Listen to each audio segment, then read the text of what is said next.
Hi friends, എല്ലാവർക്കും സുഖമാണെന്ന് വിചാരിക്കുന്നു. നല്ലൊരു യാത്രയുടെ അനുഭവം നിങ്ങളുമായി പങ്കിടണം എന്നുള്ള അതിയായ ആഗ്രഹം കൊണ്ടാണ് ഈ വീഡിയോ ചെയ്യുന്നത്. വെറും 1100 രൂപക്ക് കണ്ണൂരിൽ നിന്നും ഗുണ്ടൽപേട്ടിലേക്കൊരു യാത്ര. പറഞ്ഞറിയിക്കാൻ പറ്റാത്ത അനുഭൂതിയായിരുന്നു.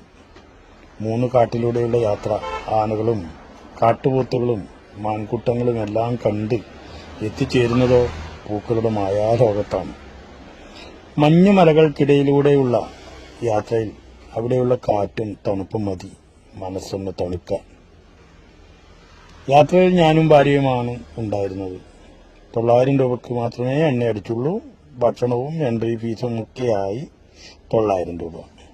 അങ്ങനെ 1800 രൂപക്ക് നമ്മൾ സുഖമായി പോയി വന്നു. മറക്കാനാവാത്തൊരു യാത്ര. ഇനിയും യാത്രകൾ തുടരും. നിങ്ങൾ ഈ റൂട്ടിൽ എന്നെങ്കിലും പോയെങ്കിൽ നിങ്ങളുടെ അനുഭവം കമന്റ് ചെയ്യാൻ മറക്കല്ലേ. കൂടെ ഈ പേജ് ഒന്ന് ഫോളോ ചെയ്യാനും. Okay, thank you.